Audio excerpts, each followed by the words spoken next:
গণতন্ত্র প্রতিষ্ঠা করা হচ্ছে বিএনপির মূল লক্ষ্য। আমরা দেখেছি তার কথার যে একটা যুক্তি, সেটা আপনারা বলতে পারেন যে আপনাকে বিএনপির দালাল বা বিএনপিকে নিয়ে সুনাম করেন না। আমরা দেখেছি এই জামাত, এই চরমোনাই, এই যে ছাত্র জনতা, এই যে অন্যান্য দল আজকে বের হয়েছে, আমরা তাদেরকে খুব কম দেখেছি। হ্যাঁ, চরমোনাই করেছে, চরমোনাই আমরা দেখেছি যে আওয়ামী লীগের সাথে নির্বাচন করেছে, যেখানে বিএনপির মতো বড় দল নির্বাচনে যায় নাই। জামাতকে নিষিদ্ধ করে দিয়েছে এবং অনেক দল নির্বাচনে অংশগ্রহণ না করে নাই, সেখানে কিন্তু চরমোনাই নির্বাচনে অংশগ্রহণ করেছে এবং তারা বলেছেন, আমাকে আশ্বাস দিয়েছেন। এতগুলো মানুষ আশ্বাস দিল না, তার নির্বাচনে আপনি গেলেন। এই যে আপনাদের সমস্যা।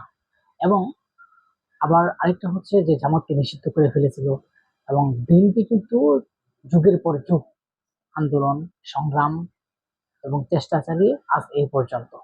এখন হয়তো আপনারা বলতে পারেন যে বিএনপির মূল্য নাই বা বিএনপিকে মানুষ এখন চায় না। হ্যাঁ, কারণ বিএনপির এই কিছু নেতাকর্মীর কারণে আজকের মানুষ তাদেরকে অবস্থান থেকে পরিষ্কার করে বলছে যে তাদেরকে চায় না, এমনটা না, কিন্তু তাদের কিছু কিছু নেতাকে চায় না। কিন্তু বিএনপিকে অবশ্যই চায় মানুষ, আগামীতে যাতে বিএনপি নির্বাচনে ক্ষমতায় যায়, এরকম সবাই চায়। কিন্তু আপনারা দেখেছেন যে বিএনপি এই গণতন্ত্রের জন্য, এই ভোটের অধিকার প্রতিষ্ঠার জন্য বারবার সংগ্রাম করেছেন এবং তত্ত্বাবধায়ক সরকার চেয়েছেন। এবং শেখ হাসিনা বলেছেন বাংলাদেশে তত্ত্বাবধায়ক সরকার দেওয়া প্রয়োজন নাই। আবার সেই শেখ হাসিনাই কিন্তু এখন কিছুদিন আগে একটা মাধ্যমে দেখতে পাচ্ছেন যে শেখ হাসিনা তত্ত্বাবধায়ক সরকার চেয়েছে। সেই শেখ হাসিনা কিন্তু বলেছেন যে তত্ত্বাবধায়ক সরকার দিয়ে নির্বাচন করতে হবে, তাহলে ডক্টর মোহাম্মদ ইউনূসের কাছে সুষ্ঠু না।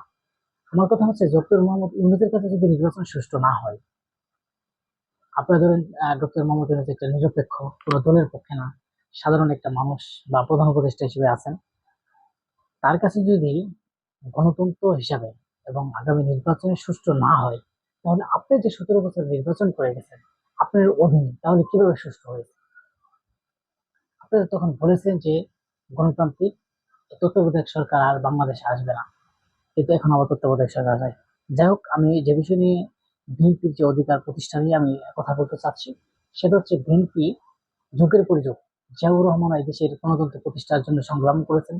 এবং আপনারা জানেন বেগম খালেদা জিয়া তিনি সংগ্রাম করেছেন এবং তারেক রহমানও কিন্তু সংগ্রাম করেছেন। এই একমাত্র তিনি আজকে এই সংগ্রাম, এই গণতন্ত্রের জন্য তিনি আজকে 15-16টি বছর আজকের এই দেশ থেকে তিনি বিদেশে পাড়ি জমাচ্ছেন।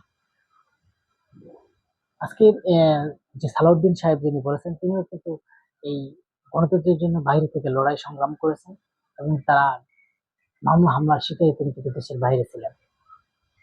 যাই হোক, আমরা এই বাংলাদেশে এই যে জামাতের কথা বলতেছেন, হ্যাঁ, জামাতের আমরা দেখি নাই যে এইভাবে রাজপথে থেকে আন্দোলন সংগ্রাম করতে।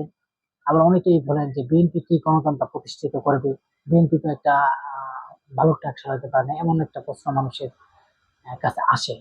কিন্তু আমি বলি যে বিএনপি যদি ভালো ট্রাক না সরাইতে পারে, সেটা আপনাদের কথা আমি বিশ্বাস করি, বিএনপি ভালো ট্রাক সরাইতে পারে না, কিন্তু আপনারা হয়তো আপনাদের নিবন্ধন বাতিল, আপনারা তো রাজনীতি থেকে বাতিল, আপনারা কিছু করতে পারেন না, নিজের কথা ভাবেন না।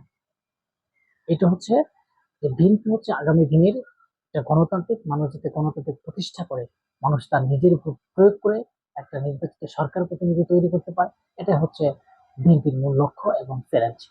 বিএনপি এখনো বলেছেন আগামী নির্বাচন এত সহজ না এবং আহ সুষ্ঠু হবে আশা এমনটাই করেছেন, কারণ ডক্টর মোহাম্মদ ইউনূস যিনি জীবনে যা করেছেন প্রতিটার সুষ্ঠু এবং সুন্দরভাবে সম্পূর্ণ করেছেন এবং তাদের আশা আগামী নির্বাচনে কিন্তু এটা সুষ্ঠু এবং সুন্দরভাবে করবে, এমনটাই তারা ব্যক্ত করেছে।